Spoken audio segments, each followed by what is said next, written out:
우리의 고전 가운데 춘향전, 심청전, 흥부전 같은 소설들이 있습니다. 다 아시는 이야기이겠습니다만 춘향전이야 성춘향과 이몽룡에 대한 이야기 있죠. 그리고 심청전이야 효녀 노릇을 하는 심청이에 대한 이야기입니다. 그리고 흥부전이야 못돼 먹은 형 놀부와 더불어서 어떻게든 착하게 살아가는 흥부에 대한 이야기가 담겨 있습니다. 춘향전이든 심청전이든 흥부전이든 전부 다 전이라고 하는 말이 붙어 있습니다. 이 전이라고 하는 말은 도대체 무슨 말인가? 사람의 일대기 전기라고 하는 의미를 담고 있죠. 그런 의미에서 무슨 전이라고 그러면 그 사람에 대한 모든 것이 담겨 있다고 보시면 틀림이 없습니다. 오늘 우리는 사도행전 2장 앞부분을 읽었습니다. 사도라는 단어 뒤에 전자가 붙어 있으니 사도들에 대한 모든 것, 사도들이 행한 모든 것에 대한 일부의 내용을 읽으셨다고 보시면 되는 것입니다. 사도행전 앞에 있는 네 권의 책은 마태복음, 마가복음, 누가복음, 요한복음이죠. 복음이라고 하는 말은 예수님이라고 하는 말이니 당연히 예수님에 대한 이야기입니다만 원래 제목은 예수전이라고 붙였어야 맞는 것입니다. 예수전 해놓고 저자 마태, 예수전 해놓고 저자 마가 이렇게 써놓았어야 하는 것이 맞습니다만 헷갈릴 수도 있다 하는 것 때문에 마태가 기록한 예수전을 마태복음이라고, 마가가 기록한 예수전을 마가복음이라고 그렇게 한 것이죠. 아무튼 우리는 작년 한 해 동안 마태복음을 중심으로 해서 예수님의 이야기를 들었습니다. 한마디로 말해서 마태의 예수전을 중심으로 해서 저는 설교했고 여러분들은 그 설교를 통해서 예수님을 배웠던 것이죠. 저는 여러 차례 말씀을 드렸습니다만 이제 올해는 그 뒤에 예수님께서 이 땅에 선물로 남겨놓으신 교회 이야기, 사도행전을 통하여서 사도들이 교회를 어떻게 세워갔는가 그 이야기를 해보려고 하는 것입니다. 오늘 본문을 여러분들 어떻게 읽으셨는지 모르겠습니다만 오늘 본문은 기독교 역사에 있어서 가장 극적인 장면 가운데 하나입니다. 이 땅에 첫 교회가 개척되는 날 이야기가 기록되어져 있기 때문에 그렇습니다. 우리 가장제일교회가 38년 전 1981년 1월 11일 날 개척되었다. 그날이 얼마나 소중합니까? 그리고 1년에 한 번씩 이렇게 개척 기념일을 기념하면서 케이크도 그리고 떡도 나누면서 지내는 것 아닙니까? 우리의 38년의 역사도 참으로 소중하지만 이 성경에 등장하는 이 교회 2000년의 역사는 얼마나 소중하겠는가? 첫 교회가 첫 발을 내딛는 이 장면은 얼마나 거룩하고 복된 장면이겠는가 하는 생각을 해보게 되는 것입니다. 38년 전에 개척한 우리 교회의 이름은 가장제일교회라면 오늘 성경에 등장하는 첫 교회의 이름은 예루살렘 교회였습니다. 그런데 이 교회라고 하는 것이 오늘 하늘에서 그냥 갑자기 뚝 떨어지는 것이 아니에요. 뭔가 준비되어지지 않고 교회가 그냥 세워지는 경우는 없다고 하는 것입니다. 첫 교회는 도대체 무엇을 준비했을까요? 마가 다락방이라고 하는 공간은 있었습니다. 그리고 120명이라고 하는 개척 멤버도 있었습니다. 공간도 있고 개척 멤버도 120명이나 된다 그러면 이건 그 다음부터는 이거 어려움 하나도 없습니다. 그렇지 않습니까? 이건 그냥 부흥할 것이라고 생각을 합니다만 이들은 그냥 새 교회를 세우지 않았습니다. 철저하게 더 준비하고 있는 것이 하나 있었는데 기도였다고 성경이 말씀하고 있습니다. 사도행전 1장 14절에 보면 마음을 같이하여 오로지 기도했다고 분명히 말씀하고 있는 것입니다. 하나님께서 주실 은혜가 무엇인지 기대하는 마음을 가지고 이들은 기도했는데 무려 열흘 동안이나 모여가지고 철야하면서 기도했다고 성경이 말씀하고 있는 것이죠. 예루살렘 교회는 그렇게 세워진 교회입니다. 그냥 장소 있고 사람 있다 해서 세워진 교회가 아니었습니다. 그렇게 철저하게 기도로 준비하면서 세워진 교회가 거룩한 예루살렘 교회였다고 하는 것이죠. 오늘은 예루살렘 교회가 세워진 이야기를 하면서 그 교회가 세워질 때 교훈으로 삼아야 될 내용들이 어떠한 것들인지 살펴보면서 우리 교회 이야기와 접목시켜 보도록 하겠습니다. 오늘은 4가지 주제를 여러분들과 함께 나누려고 합니다. 첫째, 성령의 바람이 부는 교회이어야 합니다. 성령의 바람이 부는 교회이어야 합니다. 2절에 보면 호련히 하늘로부터 급하고 강한 바람 같은 소리가 있어 그들이 앉은 온 집에 가득했다고 나와 있습니다. 호련히, 이 호련이라고 하는 말을 국어사전에서 찾아보면 미처 생각지도 못한 사이에 갑작스럽게라고 하는 말이에요. 생각지도 못했는데 갑작스럽게 불어닥친 그 무엇인가, 이게 바로 호련이라고 하는 단어인 것입니다. 그러니까 마가 다락방에 120명이 모여서 기도를 했는데 기도하다 보니까 자기들도 모르는 사이에 갑작스럽게 뭔가 불어닥친 것이 있었다고 성경이 말씀하고 있는 것이죠. 그런데 여기에서 더 중요한 것은 우리가 생각지도 못한 그 순간, 어느 순간에 갑작스럽게 불어닥친 그러한 성령의 바람이 있었다 하더라도 준비되어지지 않은 사람에게도 오느냐? 전혀 그렇지 않다는 것입니다. 준비되어지지 않은 영혼에게도 간혹 하나님께서는 만져주심이 있을 수 있겠습니다만 보통은 준비된 자에게 더 성령의 만져주심이 더 특별하게 오신다라고 하는 것, 이걸 절대 놓치시면 안 되는 것이죠. 그렇다면 어떤 준비가 필요한가? 제가 볼 때 두 가지 필요합니다. 첫째, 성령은 회개하는 사람에게 오십니다. 사도행전 2장 38절 말씀을 보았더니 너희가 회개하여 각각 예수 그리스도의 이름으로 세례를 받고 죄 사함을 받으라. 그리하면 무엇을? 성령의 선물을 받으리니. 아멘. 회개하라고. 마가의 다락방에 모였던 120명의 성도들이 열흘 동안 기도하면서 그냥 큰 소리만 질렀겠습니까? 찬양만 했겠습니까? 하나님 앞에 철저하게 우리같이 부족한 사람들 하나님이 선택하시다니요 하면서 회개하면서 주님 앞에 기도했을 것이다 라고 하는 것은 분명한 것입니다. 회개를 수반하지 않는 기도는 기도가 아니죠. 성령은 회개하는 백성들에게 임하는 줄로 믿습니다. 두 번째 보니까 성령은 구하는 사람에게 오십니다. 누가복음 11장 13절 말씀이 이렇습니다. 너희가 악할지라도 좋은 것을 자식에게 줄 알거든. 이 말은 너희들이 혹시 악한 놈이라 하더라도 자식들은 생각할 줄 알거든, 이런 말이거든요. 하물며 너희 하늘 아버지께서 구하는 자에게 성령을 주시지 않겠느냐. 아멘. 구하는 자에게 기도하는 자에게 성령을 선물로 주시지 않겠느냐. 목사님, 저는 성령을 받았는지 안 받았는지 모르겠어요. 모르겠는 사람은 안 받은 것입니다. 아버지가 외국 여행 다녀왔다가 아들에게 얘야, 이거 외국에서 사온 선물이다. 남자 화장품이란다. 좋은 거야. 써. 그런데 이 선물을 받아든 아들이 아버지, 저는 선물을 받았나 안 받았나 모르겠어요. 이게 말이 됩니까? 분명히 받았으면 받은 것을 아는 거거든요. 안 받았으면 안 받은 것입니다. 근데 성령을 받은 사람이 받았는지 안 받았는지 모른다? 이건 안 받은 거예요. 그렇다면 어떻게 해야 되는가? 성령을 주시옵소서 구해야 된다라고 하는 것입니다. 기도해야 된다라고 하는 것입니다. 구하고 기도하면 주시겠다고 말씀하고 계시기 때문에 그런 것이죠. 아무튼 우리 가장 제일교회에 성령의 바람이 불었으면 좋겠습니다. 성령의 바람이 우리가 어느 날 준비된 영혼으로서 때로 회개하기도 하고 간구하기도 했더니 호련히 어느 날 갑자기 나도 모르는 사이에 성령의 바람이 불어와서 나를 변화시키고 나를 새롭게 하고 나를 일꾼 삼아 주시기를 간절히 축원합니다. 두 번째, 하늘을 사모하는 교회이어야 합니다. 예루살렘 교회에 불어왔다는 성령의 바람을 주목해 보았더니 이게 그냥 바람이 아닌 거예요. 세상의 바람과는 다르구나 하는 것을 알 수 있습니다. 세상의 바람은 수평적입니다. 이쪽에서 저쪽으로 옮겨가든지 저쪽에서 이쪽으로 옮겨가는 것이죠. 한여름에 다리 밑이 가장 시원한 이유는 그쪽이 좁아져 있기 때문에 그렇거든요. 그러면 좁아져 있는 곳은 바람이 빨리 지나가려고 하다 보니까 거기가 시원한 거예요.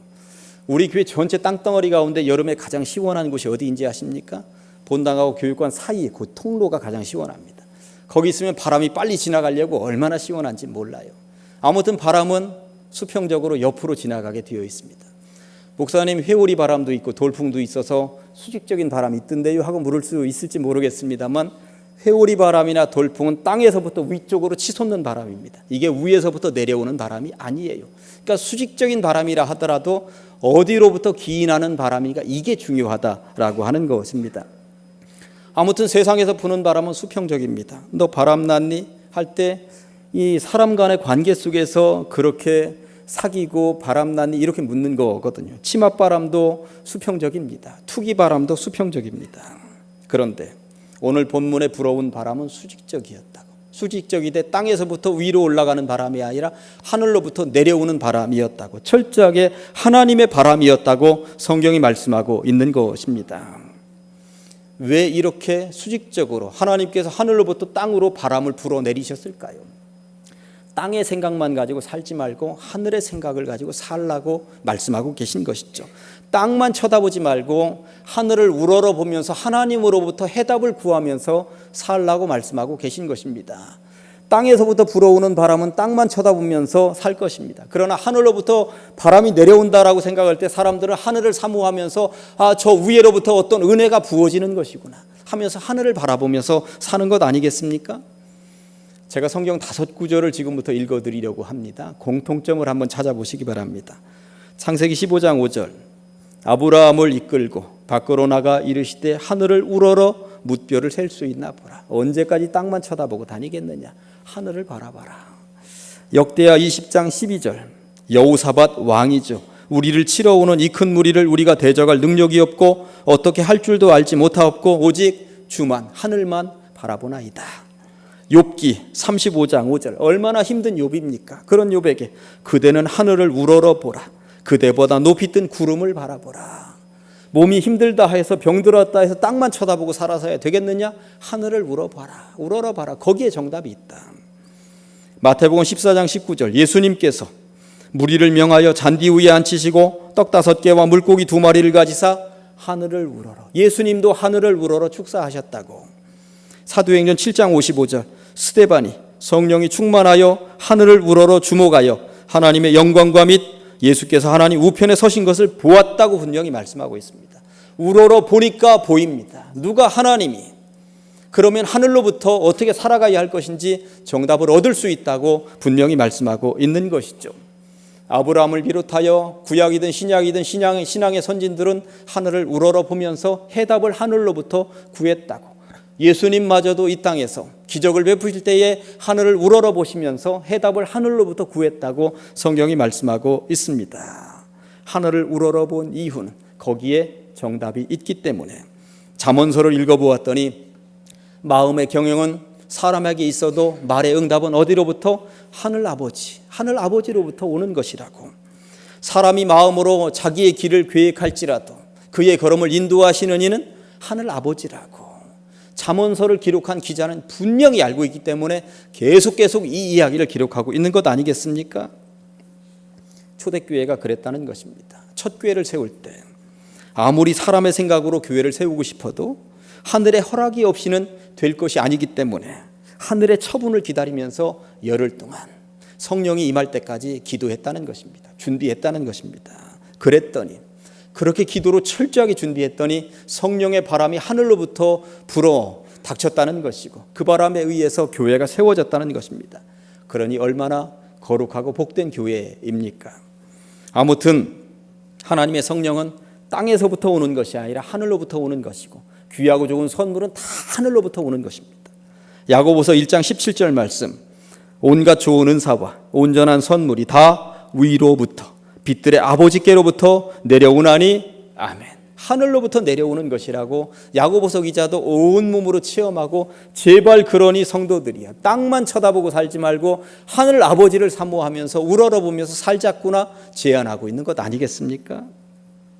아무튼 우리는 땅에 발을 붙이고 사는 성도들입니다. 그러나 우리는 땅에 발을 붙이고 살지만 궁극적으로는 하늘을 바라보면서 우러르면서 사는 성도들입니다. 그러니 하늘 아버지의 생각으로 사는 사람들이 아니고 무엇이겠습니까? 그러기 위해서 늘 하늘을 우러르시기를, 주님을 사모하며 살아가시기를, 하나님으로부터 정답을 얻어서 그대로 준행하면서 살아가시기를 주님의 이름으로 간절히 축원합니다. 세 번째, 뜨거운 가슴을 가진 사람들의 교회이어야 합니다. 3절 말씀을 보았더니 마치 불의 혀처럼 갈라지는 것들이 그들에게 보였다고 말씀하고 있어요. 이 불이라고 하는 것이 도대체 어디에 쓰는 물건입니까? 어두운 곳을 밝히기도 하고 부정한 것을 태워서 정결하게도 합니다. 그러나 이 겨울일수록 불이 얼마나 필요합니까? 모닥불 하나도 참 필요한 것이 이 겨울입니다. 추울 때 따스함을 주는 것이 불이라고 하는 것이죠. 나는 여러분들이 교회에 오시면 좀 따스함을 느끼고 좀 교회에 오시면 가슴이 뜨거워졌으면 좋겠습니다. 누가복음 24장을 보면 이런 내용이 나와 있어요. 예수님께서 십자가를 짊어지시고 죽음을 맞이하셨습니다. 무덤까지 이제 내려가셨죠. 제자들은 뿔뿔이 흩어졌습니다. 3년 동안 예수님 하나 믿고 따라다녔는데 저분이 죽을 줄이야. 예루살렘에 올라가면 왕이 될 줄 알았는데 저렇게 시퍼런 시체로 무덤에 들어갈 줄이야. 어찌 알았겠습니까? 제자들은 뿔뿔이 흩어졌습니다. 소망이 사라졌습니다. 누가복음 24장에 보면 두 명의 제자가 절망 가운데 엠마오라고 하는 마을로 내려가고 있었다고 말씀하고 있어요. 내려가면서 예수님 이야기만 계속 하는데 가다가 보니까 길 한복판에 사내 한 명이 서 있는 거예요. 그 사내는 예수님이었습니다. 부활하신 예수님이었습니다. 그러나 엠마오로 내려가는 제자들 눈에는 그분이 예수님으로 보이지 않는 거죠. 함께 길을 걸어가면서 세 사람이 대화를 나눕니다. 이때까지 있었던 예수님에 대한 이야기. 그러나 예수가 죽었다. 우리는 절망스럽다. 그런 이야기를 하면서 걸어가는데 길이 갈라졌습니다. 예수님은 더 걸어가려고 그러고 이 사람들은 여기가 엠마오인데 요 길 안쪽에 마을이 있는데 우리랑 함께 묵어 가십시다 했더니 예수님이 모르는 채하고 그곳에서 함께 묵었다는 이야기죠. 숙소에서 저녁을 먹게 되는데 예수님께서 빵을 잡고 이렇게 찢어서 축사하시면서 떼어주셨다라고 하는 장면을 보면서 이거 최후의 만찬 장면인데 눈을 열어보았더니 이분이 예수님이네. 이때서야 예수님을 보게 되었습니다. 그때 예수님이 사라졌다고 성경이 말씀하고 있는데 그 이후에 이 두 제자가 남아서 대화 나누는 내용이 누가복음 24장 32절에 보니까 그들이 서로 말하되 길에서 우리에게 말씀하시고 우리에게 성경을 풀어주실 때에 우리 속에서 마음이 뜨겁지 아니하더냐. 저는 이 말씀을 읽는데 우리에게 이게 있어야 되는구나.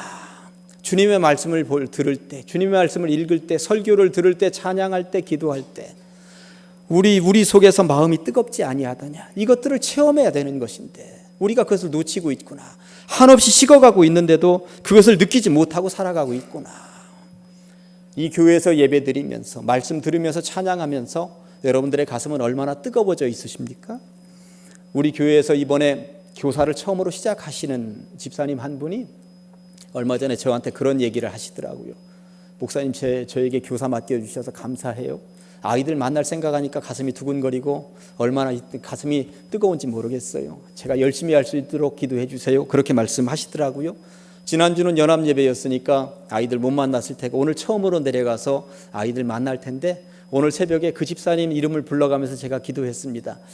뜨거운 가슴으로 저렇게 아이들 만나는데 아이들 잘 만나서 참 좋은 교사가 되었으면 좋겠다고 제가 기도했습니다. 그런 뜨거운 가슴으로 시작한 그 교사의 활동이 식지 않고 계속 이어지면 얼마나 좋을까요?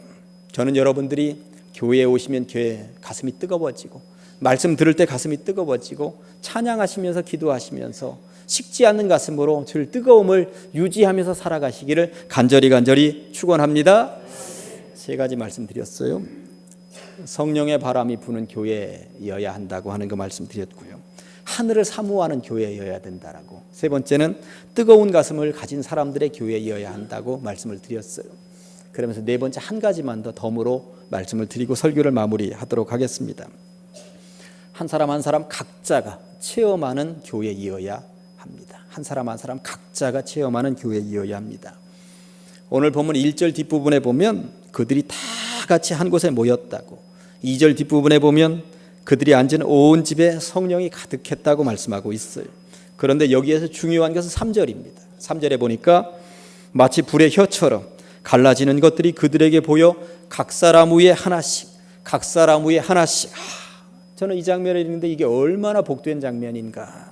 누구 한 사람도 소외됨이 없이, 누구 한 사람 예배 없이 각 사람 위에 하나씩. 그러니까 120명 한 사람 한 사람을 주님이 만져주셨다는 거예요. 얼마나 복됩니까? 우리가 이 교회에 이렇게 와서 앉아 있습니다만 모두가 다 아멘하고 은혜 받고 힘 얻는 것은 아니에요. 죄송합니다만 딴짓 하시는 분도 계시고 제 얼굴 쳐다보고 있으면서도 머릿속에는 5만 가지 생각을 하시는 분들도 분명히 계실 거거든요. 그런데 저는 비옵기는 이 교회에 와서 예배드리는 모든 사람, 각 사람 위에 한 사람 한 사람 다 주님이 만져주셔서 이곳에서 예배드리는 모든 사람들이 다 은혜 받고 성령 충만해서 돌아가시면 얼마나 좋을까 하는 생각을 해봅니다. 그런데 100%를 만족시킨다고 하는 것이 얼마나 힘들고 어렵습니까? 예수님도 그렇게 못하셨어요. 죄송합니다만 예수님에게도 가룟 유다 같은 인물이 나타났고요.